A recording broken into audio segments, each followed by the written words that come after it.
Olá, eu sou Marcos Teixeira, seja bem-vindo ao meu canal do YouTube e hoje eu vou falar sobre a origem da música e o paganismo.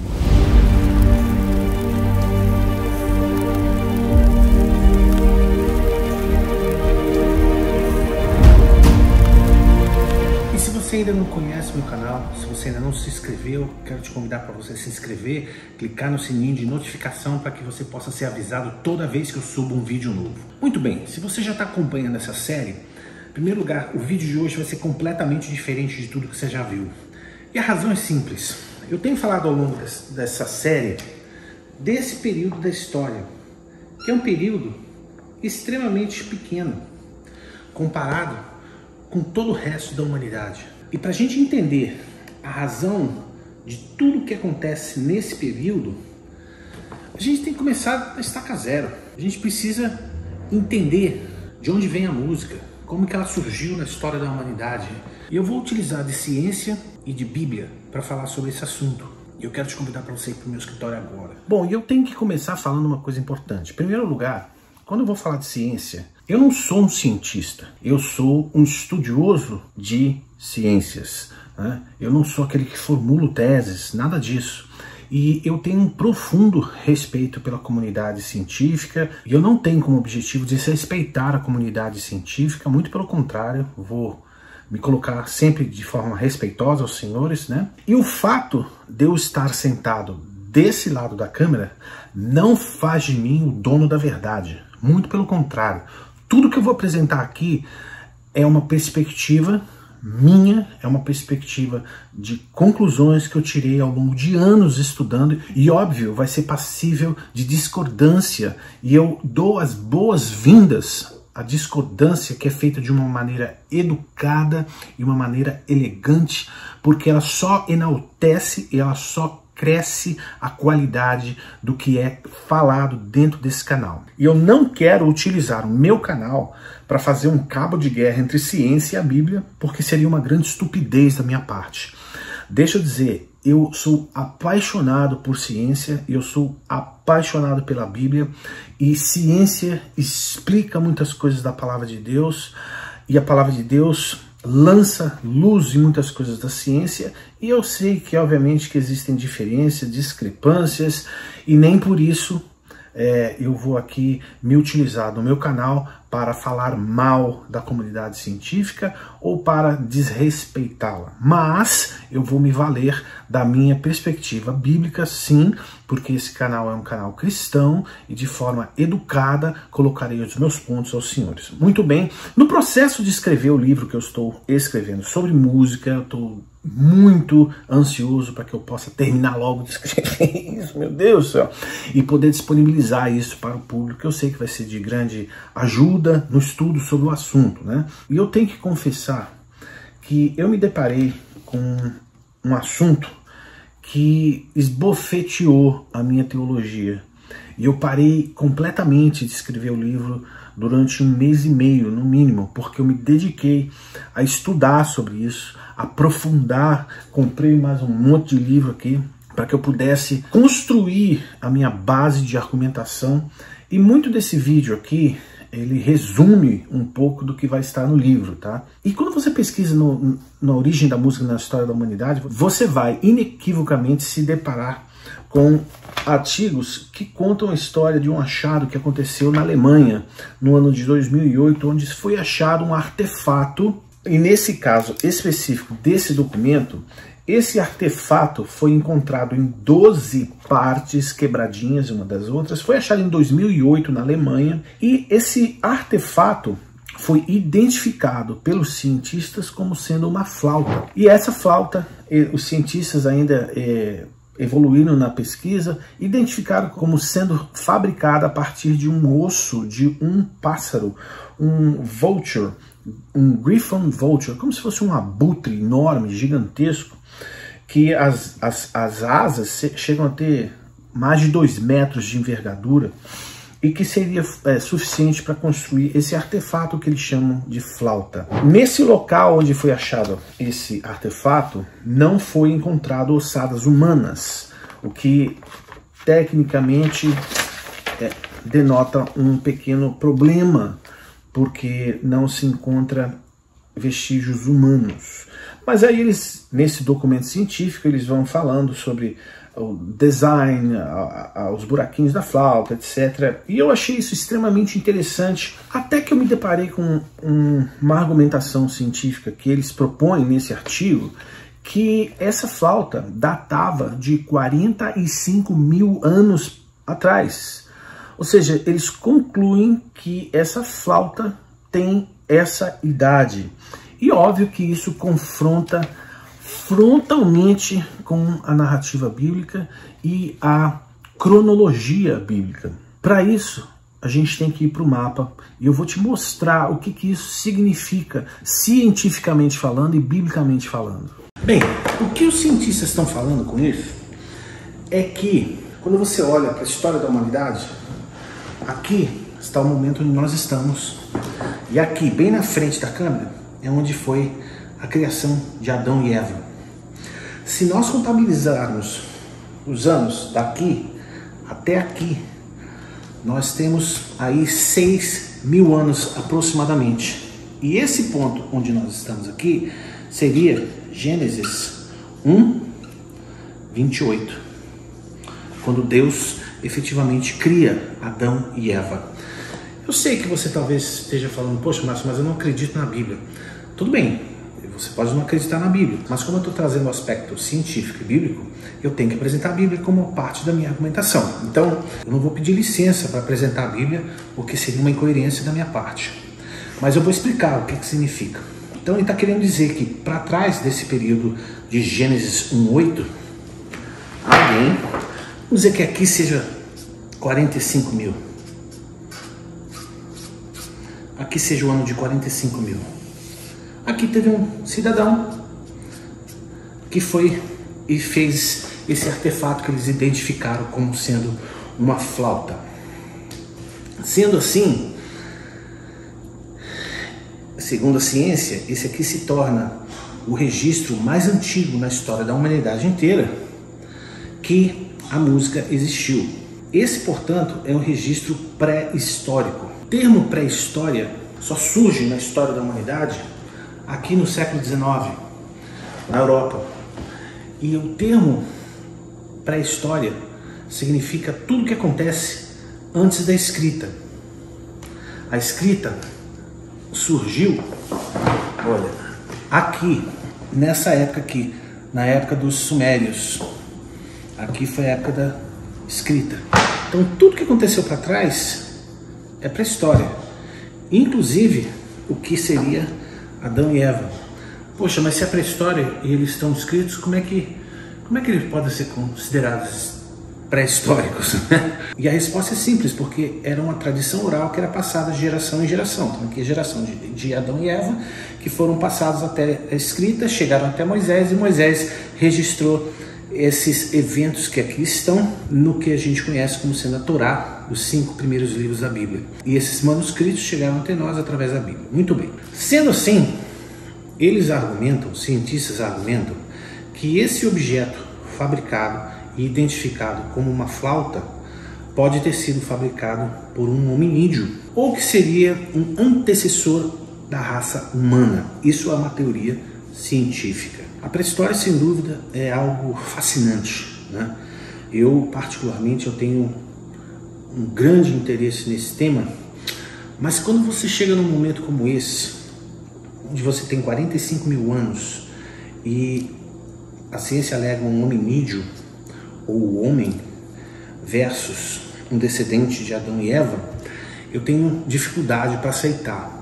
E eu vou te mostrar o porquê que eu tenho essa dificuldade. Eu sei que eu estou correndo o risco de ser massacrado por alguns dos teólogos mais conservadores que entendem e creem na criação literal de 24 horas, né, de cada dia da criação descrito em Gênesis capítulo 1. Eu não creio dessa forma, respeito quem pensa diferente.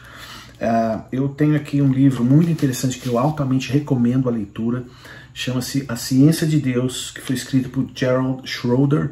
Ele é um cientista de MIT aqui nos Estados Unidos, e esse livro foi lançado em 1997, é um livro simplesmente fascinante, onde esse cientista, que é um cristão, ele une ciência e a Bíblia de forma a explicar esse período de tempo que acontece da criação de Adão para trás. E é simplesmente fascinante. O que me causa a seguinte pergunta: como explicar, por exemplo, um fóssil de um nodossauro que foi encontrado no Canadá agora em 2011 em uma mina que foi datado de aproximadamente 100 milhões de anos? E olha o fóssil, a qualidade de preservação. Como explicar?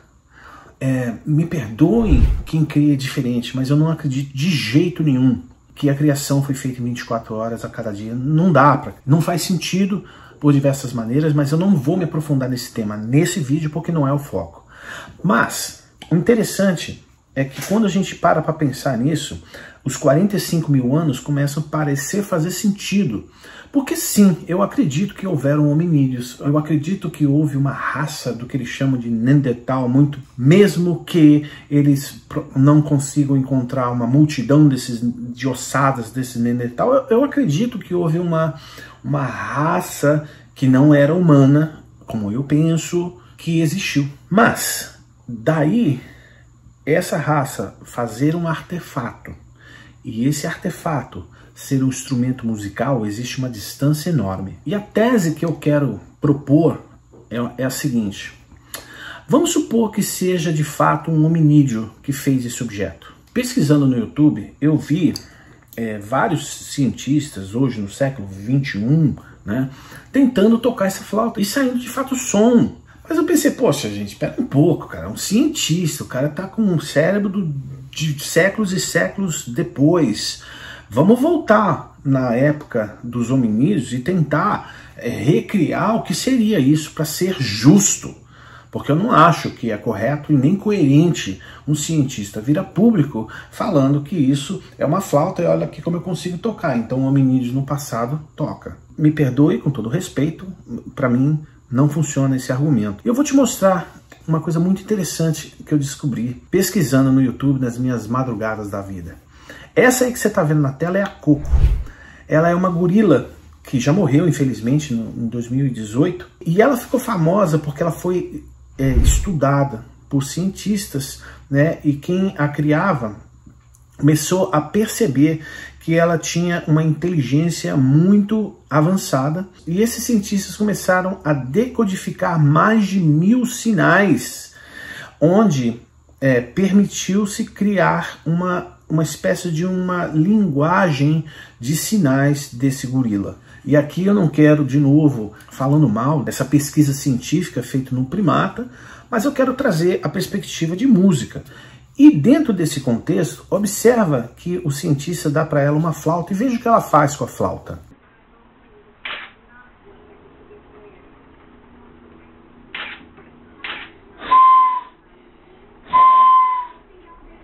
Tá, eu entendo que ela estava ali falando, vendo o bebezinho, estava com o boneco ali e tal, e a flauta não era a primeira opção, e obviamente não saiu som nenhum, a não ser ela soprando num artefato, que é muito óbvio que ela não está tocando um instrumento. Agora observa, nessa próxima tomada de câmera aí, que a cientista manipula o tipo de flauta que ela dá para Coco tocar. Tá vendo que essa primeira flauta aí, é uma flauta, essa marronzinha, é uma flauta muito semelhante à flauta que aquele artefato dos cientistas mostram. É uma flauta como se fosse um tubo que tem uns furinhos, mas ela tira da mão de Coco e ela dá uma outra flauta, é uma flautinha vermelha que tem uma embocadura diferente. E aí ela bota na boca e começa a tocar e novamente perceba o som. This is bamboo. This is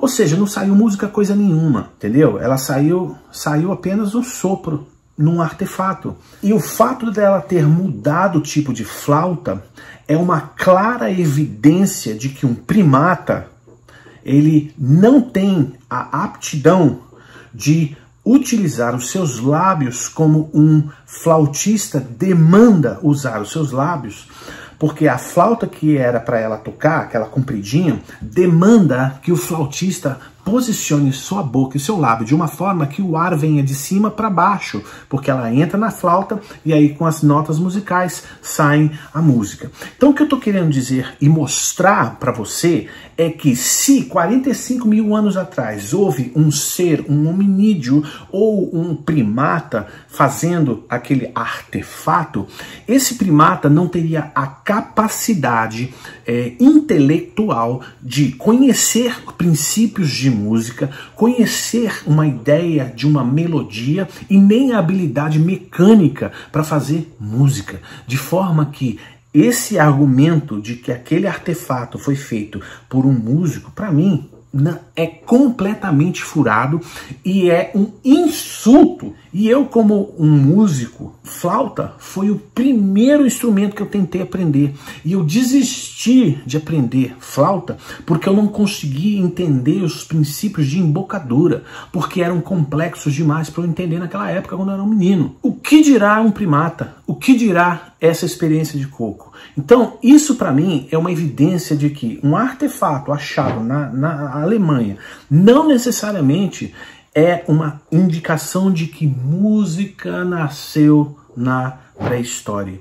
Com todo respeito, não aceito essa evidência. Não faz o menor sentido para mim. Você pode tentar explicar de todo e qualquer jeito, mas isso é um insulto à inteligência de todo e qualquer flautista no mundo inteiro.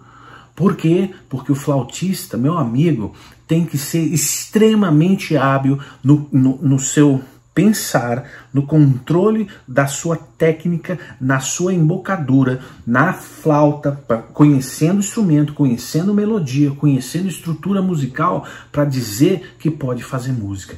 Com todo respeito à comunidade científica, não aceito essa teoria, mas de jeito nenhum. E por fim, eu tenho que trazer uma realidade de que a ciência ela não consegue explicar alguns pontos que são extremamente necessários, de certa forma simples, mas a ciência não consegue explicar de jeito nenhum. Primeiro, se foi um hominídeo e aquilo de fato é uma flauta, quem é que ensinou sobre notas musicais sendo sopradas? Quem é que ensinou para aquele hominídeo, ou para aquele homem, por assim dizer, que existiam notas musicais a soprar um tubo? Quem ensinou música? Se existe uma origem de fato da música, qual ela é? Com todo respeito, a ciência não consegue responder. Não tem jeito, não tem como responder. A Bíblia responde. E eu vou te mostrar como. Eu leio esse livro aqui pelo menos há 30 anos. Eu trabalhei desenvolvendo a Bíblia por 15 anos, onde a minha principal atividade era ler esse livro todo dia, de ponta a ponta, trabalhando no desenvolvimento do conteúdo para a Bíblia. De novo, eu não sou melhor do que ninguém, mas eu tive o privilégio de poder estudar desta maneira. E eu tenho que confessar uma coisa para você. Eu nunca li na Bíblia, acreditando você ou não nisso, você jamais lerá a frase onde disse Deus, haja música e houve música. Entretanto, você vai ler uma frase extremamente intrigante no Evangelho de João, capítulo 1, versículo 3, que diz o seguinte: todas as coisas foram feitas por meio dele, e sem ele nada do que foi feito se fez. Isso inclui a música. E esse ele que a Bíblia está falando aqui, está falando de Jesus Cristo. Ah, mas aí você fala, esse cara é doido, esse cara viaja. Aguenta aí que eu vou te mostrar. Mas esse é um princípio bíblico, e isso aqui não adianta eu mudar, porque eu jamais mudaria, não posso mudar, e nem você. Isso está na Bíblia. Você negar, você dizer que você não acredita, não muda o fato do que está escrito e do princípio que está por trás disso. E o fato é, não existe um versículo dizendo que Deus criou a música. A única razão pela qual não existe esse versículo na Bíblia é que a música, ela já existia antes da criação de todo o universo. antes de Gênesis 1:1. E como a gente pode saber isso? É a própria Bíblia que responde. Então não é a minha opinião, não é o meu achismo, não é conjectura pessoal, mas é a simples leitura do texto e a sua interpretação. Quando você vai no livro de Jó, no capítulo 38, existe uma revelação absurda de incrível. E diz o seguinte: depois disso, o Senhor respondeu a Jó. Ou seja, existe uma série de indagações durante 36 capítulos do momento que Jó está vivendo, e são debates, e Jó conjectura, mas chega no capítulo 38, Deus fala. Quem está falando nesse trecho é o próprio Deus, é o próprio Criador do universo, através do escritor do livro, que relata os seguintes fatos. Depois disso, o Senhor respondeu a Jó de um redemoinho: quem é este que escurece o meu conselho com palavras de conhecimento? Agora cinge os teus lombos como homem, perguntar-te-ei, tu me responderás. Onde estavas tu quando lançava os fundamentos da terra? Dize-me se tens inteligência. Olha o que ele está querendo dizer. Vamos supor, eu vou usar esse globo aqui como uma ilustração apenas, tá? O que Deus está dizendo para Jó é o seguinte: onde você estava quando eu lançava os fundamentos da terra? Vamos supor que esse pininho aqui seja o fundamento da terra, e esse aqui o fundamento da terra, essa haste o fundamento da terra. Onde você estava quando eu estava preparando os fundamentos da terra que existiria um dia, se eu for ampliar o sentido do texto?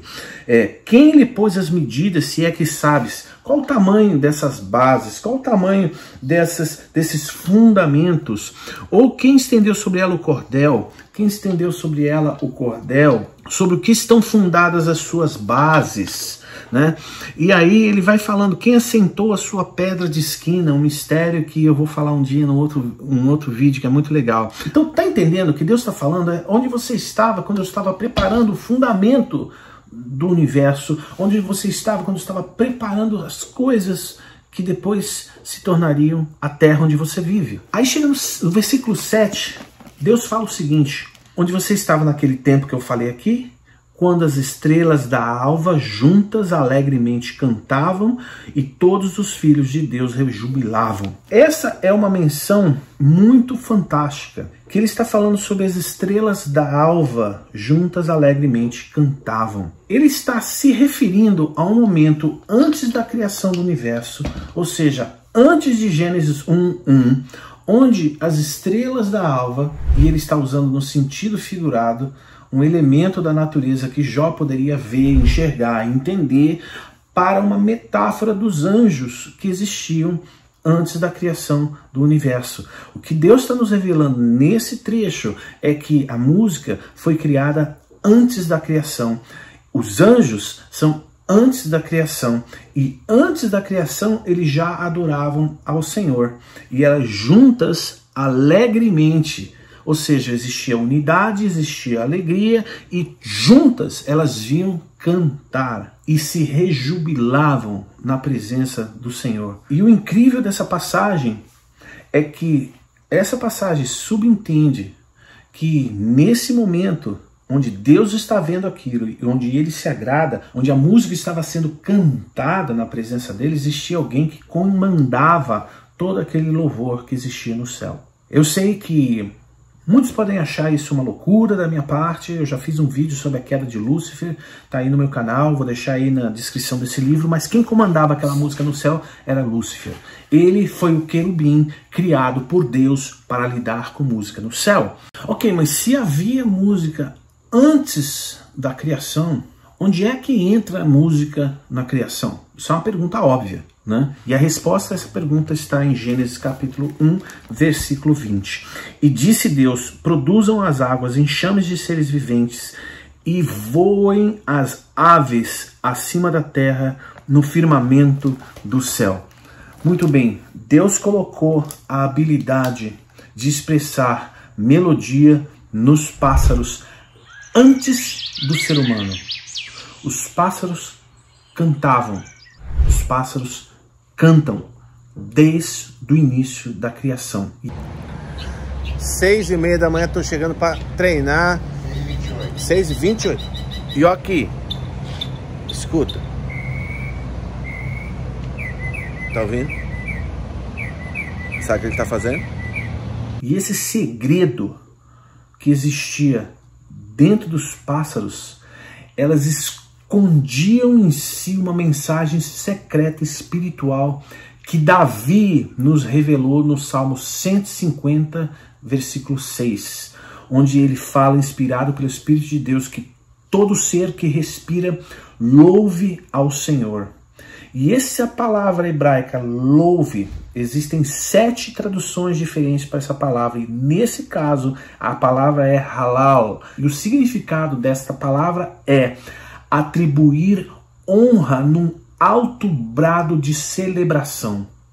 Então, quando Deus introduz música nos pássaros, ele está falando para a criação dele, é o seguinte: eu estou dando esse presente para vocês e o objetivo desse presente é que vocês atribuam honra ao Criador de vocês. Música foi criada e foi colocada dentro do contexto da humanidade para ser uma celebração de honra ao seu Criador. E é por isso que os pássaros, os animais como por exemplo as cigarras, sempre no final do dia eles ficam num alvoroço louco. Por quê? Porque a Bíblia diz que Deus descia e se encontrava com o homem na viração do dia, que é no final do dia, e ali a criação tinha uma grande expectativa para a chegada do Criador. Uou! E isso é simplesmente magnífico e a ciência não tem como negar. Entretanto, o capítulo 4 do livro de Gênesis é o mais importante sobre o tema de música na história da humanidade. É ali que lemos a primeira menção da Bíblia sobre música na história da humanidade. Jubal. Gênesis 4, 21, que diz: o nome do seu irmão era Jubal. Este quem? Jubal foi o pai de todos que tocam harpa e flauta. Muito bem. Aqui nós temos uma situação. A Bíblia está dizendo que quem foi o pai da flauta foi Jubal. A ciência está dizendo que foi alguém, um Neandertal, em algum lugar na Alemanha, que fez um artefato. Eu escolho a Bíblia, porque a Bíblia te dá elementos mais do que suficientes para você entender a música hoje. E o interessante é que nesse trecho, música não está associado com Deus, muito pelo contrário. É muito importante nós entendermos um pouquinho da genealogia, o que a Bíblia está querendo dizer aqui. Mas, basicamente, eu vou rapidamente, a história de Caim e Abel, como eu falei, Deus ensinou como o homem voltaria à sua presença. Os pais, Adão e Eva, foram responsáveis de ensinar os seus filhos em como voltar à presença do Senhor. Caim e Abel tiveram o mesmo ensino. Entretanto, a interpretação de ambos foi diferente. Então, quando eles foram fazer a oferta para o Senhor, para eles voltarem na presença do Senhor, Abel entendeu a oferta e entregou a oferta correta. Caim não entendeu e entregou a oferta errada e foi rejeitado por Deus. A oferta foi rejeitada por Deus. Caim não foi rejeitado por Deus, a oferta dele. E ele ficou com ciúme do irmão. Ele ficou com raiva do irmão. Por causa disso, ele matou o irmão. E acontece o primeiro assassinato na história da humanidade. E existe uma maldição que é colocada sobre a vida de Caim, onde o fruto do seu trabalho não seria produtivo. Essa era a maldição sobre ele.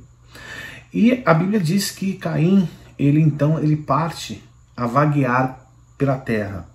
Existem 3 momentos importantes na história da humanidade onde existe uma diáspora sobre a terra. Primeiro acontece exatamente aqui, onde Caim ele parte para a terra de Nod, como fala a Bíblia aqui.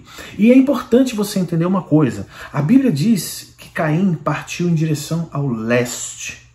Se você olhar com calma nas Escrituras, você vai ver que o leste é exatamente a direção oposta à árvore da vida que existia dentro do jardim do Éden. Então, Caim parte em direção oposta. Partir em direção oposta, segundo as Escrituras, é um simbolismo, uma metáfora a se distanciar da presença de Deus. Mas Deus, na sua infinita graça e amor, nós vemos isso nessa história de Caim. A Bíblia diz que Deus colocou uma marca sobre Caim. E essa marca, ele tinha um objetivo de proteger Caim para que ninguém matasse ele, porque ele era um errante. E quando ele sai rumo a Nod, que significa terra de quem vagueia, algo muito interessante acontece. No livro de Eclesiastes, capítulo 3, versículo 11, Salomão nos revela uma coisa muito tremenda, que ele fala o seguinte: Deus colocou no coração do homem a eternidade, contudo, esse homem não consegue desvendar as obras de Deus. Ou seja, dentro do homem, desde Adão, Deus colocou um buraco gigante chamado eternidade. É tão grande esse buraco que só cabe Deus. E é interessante você pensar que a eternidade dentro desse homem significa que esse homem agora, ele passa a ter naturalmente dentro dele uma necessidade da busca pelo divino, da busca por algo superior, que uma satisfação superior, que era o que eles sentiam dentro do Éden. Quando ele sai, quando ele se distancia, aquele desejo ainda está dentro dele, mas ele agora não sabe muito bem como resolver esse problema. Tem um livro aqui que eu queria recomendar a você, Dr. George Watts Jr., chamado Twilight Labyrinth. E eu separei um trechinho para ler aqui que eu achei simplesmente extraordinário, que ele fala sobre os dominadores do mundo espiritual. Ele fala o seguinte: a alma dos nossos ancestrais distantes procuravam por respostas. Como nós, eles tinham a paixão pelo entendimento dos mistérios do universo. Reconhecendo essa tendência e percebendo o fato que o cérebro humano são desenhados para detectar padrões de comportamento, agentes demoníacos específicos sabiam que os dominadores do mundo iam influenciar e distrair e de outra forma manipular a exploração desse homem. O que ele está querendo dizer é o seguinte: as jornadas que Caim passou a ter fora do Éden, se distanciando de Deus, ele começou a procurar na natureza as respostas para as suas indagações pessoais do que seria o divino.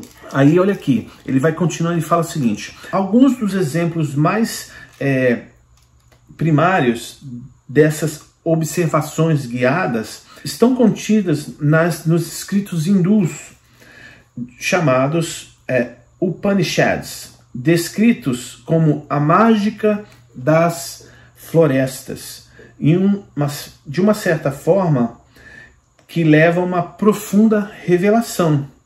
Na quietude da floresta, por exemplo, o som da respiração se torna um ponto focal para a meditação. Nas florestas, aquele que meditava pode rapidamente observar os ciclos da vida. As folhas, as sementes, os casulos caindo no chão, e todos esses elementos estimulam ao próximo renascimento. Encantados pela antiga serpente, muitos nem notaram que o conceito do coração dessas revelações, entre aspas, é a transmigração da alma ou reencarnação, e nada mais é do que uma variação da mentira que existia no Éden. O que ele está explicando nesse trecho do livro é o seguinte: as jornadas de Caim e a sua descendência pela terra por onde eles iam e se procriando, passaram a se utilizar de elementos da natureza para tentar suprir essa busca que existia dentro dele pelo divino. E Salomão falou naquele trecho de Eclesiastes que Deus não permitiu esse homem descortinar tudo. Por quê? Porque Deus se deu o direito dele se revelar ao homem da maneira como ele quer, como ele definiu. E o inverso é o princípio da religião. Quando o homem busca Deus, ele inicia a religião. Mas quando Deus busca o homem, inicia-se então um processo de acesso de volta ao Criador. É uma diferença brutal. E na sequência de gerações de Caim até Jubal, Toda essa geração é uma geração que é rebelde, porque Caim foi rebelde, Caim se rebelou, Caim se afastou do Senhor, Caim decidiu virar as costas para tudo que dizia respeito ao Senhor. Você nunca parou para pensar como é cool, como é legal esse lance do músico ter aquela perspectiva de, sabe, da estrada, de viajar, é sempre uma mala. Eu lembro de algumas músicas que inclusive dizem respeito da viagem, que está numa jornada. Por quê? Vem daí, devagar pela vida. E a música nasceu dentro desse contexto, onde o homem já estava se relacionando com elementos da natureza. Nesse mesmo livro do George Watts, ele fala que conforme esse homem migrava de locais, conforme ele passava em situações de difícil acesso, migrando de áreas para outras áreas, eles viam na natureza que os deuses daquela região não permitiam a passagem, por isso eles invocavam, por isso eles sacrificavam aos deuses daquela região. Ali começa a adoração aos deuses da natureza, ali começa a invocação a Deus Sol, a Deus Lua, as estrelas e principalmente a deuses associados às florestas. Olha que interessante. No livro de Jeremias, ele faz uma menção aqui fantástica, Jeremias 2, 26, 27. Olha que interessante, em Jeremias 2, versículo 27, a gente lê Deus falando ao povo através de Jeremias. Ele fala, pois todos se curvavam diante de um pedaço de madeira e declaravam, tu és meu Abba Pai, e a uma lasca de pedra tu me geraste, assim voltaram para mim as costas e não a face. Percebe aqui que até o povo de Israel idolatrava naquela época elementos da natureza. Então foi comum o homem começar naquela época, depois, a buscar as suas respostas para o divino em elementos da natureza. E é muito interessante que é nesse mesmo capítulo 4 que essa geração de Caim, né, ela foi se replicando, ela foi crescendo. Mas a Bíblia traz um detalhe muito interessante, que é no versículo 25, tornou Adão a conhecer a sua mulher e ela teve um filho, a quem pôs o nome de Sete, porque disse ela, Deus me deu outro descendente no lugar de Abel, que Caim matou. A Sete também nasceu um filho, a quem pôs o nome de Enos. Foi nesse tempo que os homens começaram a invocar o nome do Senhor. Em outras palavras, não foi na geração de Caim. A geração de Caim era pecaminosa, era pagã, começou a adorar os deuses da natureza. E Adão e Eva tiveram um novo filho, então o neto, foi na geração do neto de Adão que eles começaram a adorar a Deus. Mas a degradação da humanidade continua e com ela o juízo eminente de Deus. Isso é uma conjectura minha, o que eu vou falar agora. A música da época, que muito provavelmente rolava, deveria ter os seus temas ligados a deuses da natureza, mas também zombavam de um velhinho que construía um barco, um velho caquético, segundo a música daquela época, que construía um barco gigante. E essa minha conjectura, ela nasce de algo muito interessante. E de novo, é uma conjectura, mas agora vem um elemento histórico que é muito real. No livro de Esdras, capítulo 4, versículo 10, a Bíblia menciona um rei poderoso chamado Assurbanipal. Ele era o rei da Assíria. O governo da Síria ficava na cidade de Nínive. Esse rei colecionava manuscritos antigos. Anos depois, em 1850, alguns arqueólogos descobriram nas escavações de Nínive mais de 15 mil tabletes de argila de uma coleção privada desse rei, chamada Biblioteca de Assurbanipal. Pesquisa e vê se eu estou falando alguma bobagem. Esses tablets tinham inscrições sumérias. E esses tablets datavam do período pré-diluviano. E um deles contém o épico de Gilgamesh, que você pode comprar na Amazon hoje, se você quiser. E é interessante que em um de seus tablets contém a história de Noé, o que valida o texto bíblico. E os escritores desses tablets morreram no dilúvio. Mas os tablets permaneceram e comprovam que existia uma civilização antes da destruição do dilúvio, antes de Noé. Isso me faz ver que a história de Jubal na Bíblia, em Gênesis capítulo 4, não é uma balela, porque um elemento histórico fora da Bíblia relata o mesmo evento que acontece na Bíblia, corroborando história, arqueologia e a Bíblia. Mas Jubal e a sua descendência morreram no dilúvio. Vou te mostrar agora no mapa o que isso significa. Mas olha que interessante. Essa aqui é a descendência de Caim. Tudo que está em verde aqui, tudo que você está vendo aqui em verde. Aqui está Jubal. A música nasceu aqui, com esse homem. Agora percebe que o verdinho desaparece. Por que desaparece? Por causa do dilúvio que acontece em Gênesis. Então toda a descendência de Jubal morre. E se eles morreram no dilúvio, seria correto afirmar que não deveria existir música aqui. Porque se essa geração aqui continha o conhecimento de música, e essa geração aqui é que buscava a Deus, e música não tinha a ver com relacionamento com Deus, tecnicamente falando, seria correto eu afirmar que música deveria ter morrido no dilúvio. Entretanto, a música existe hoje. Por quê? Por que a música não desapareceu no dilúvio, se os músicos morreram no dilúvio? Porque existe um mistério na Bíblia. Deus não permitiu que a música desaparecesse da história da humanidade. E assombrosamente, a Bíblia nos revela algo tremendo na história de Noé. Está aqui a minha arca de Noé aqui. E eu vou te mostrar. E a resposta para essa pergunta é linda demais e está escondida no capítulo 7 de Gênesis, no versículo de 1 a 3. E eu quero ler para você. Depois disse o Senhor a Noé: entra na arca, tu e toda a tua casa, porque é justo diante de mim nesta geração. De todos os animais limpos levarás contigo 7 e 7, o macho e a sua fêmea. Mas dos animais que não são limpos, 2 machos e sua fêmea. Agora está aqui o segredo, versículo 3.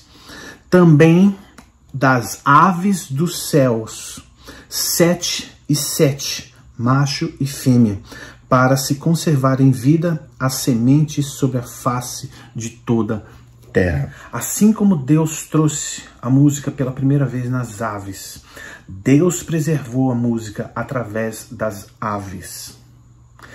A música estava escondida dentro das aves na arca de Noé. Pode me chamar de louco, pode falar o que você quiser, mas é inegável. A arca é um símbolo de salvação. Deus está nos dizendo em sua poderosa metáfora para a gente: assim como eu salvo o homem, eu quero redimir a música na humanidade, que já estava corrompida na geração de Caim. E pode me chamar de louco do que você quiser. E é interessante que Deus usa o número 7 para as aves. E 7 são as notas musicais. E isso é uma piração na minha cabeça. Eu sei que você vai falar: esse cara é doido, tá falando uma bobagem de tamanho, mas é inegável o fato de que existe uma metáfora muito poderosa, que Deus ama a música de tal ponto que ela também quis redimir e dar uma segunda chance, assim como ele deu para a humanidade. Agora tem um outro elemento que é simplesmente espetacular, que a Bíblia revela em Gênesis 8, versículo 7, que fala quando, ao cabo de 40 dias, Noé abre a janela que havia feito na arca e soltou um corvo, que saindo ia e voltava até que as águas se secaram de sobre a terra. Bom, o corvo na Bíblia é uma figura do pecado e da maldade que leva o homem ao pecado. O pecado não foi retirado da história da humanidade. Deus deu uma segunda chance para uma reconstrução dessa humanidade. Mas o DNA do pecado existia dentro do homem ainda. E o símbolo do corvo saindo é essa representação de que o pecado não saiu da terra. O pecado permaneceu. Mas, Gênesis capítulo 8, versículo 11. Noé solta uma pomba que voa e volta com um galho de oliveira. A oliveira, segundo a enciclopédia de símbolos judaicos, ela representa imortalidade, paz, fertilidade. E é um símbolo de Israel. É interessante nessa cena a gente vê alguns elementos muito figurativos. A salvação que existe na arca, a pomba. Lembra que Jesus, ao ser batizado, o Espírito Santo desceu sobre ele em forma de uma pomba. A pomba simboliza o Espírito Santo.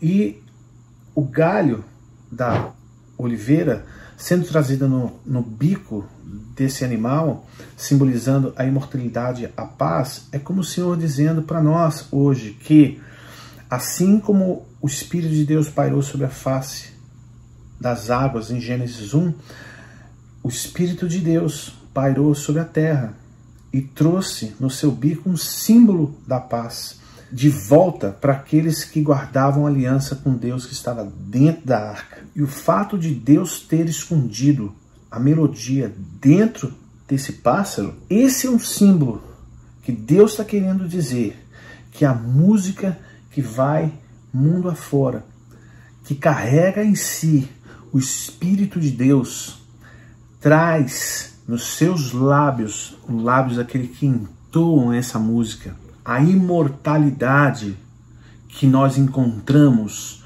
em Jesus Cristo, o príncipe da paz. Jesus falou: quem crê em mim não morrerá, mas viverá. Nós só temos a imortalidade em Cristo. A música existe dentro do contexto da humanidade para proclamar a salvação que existe em Deus.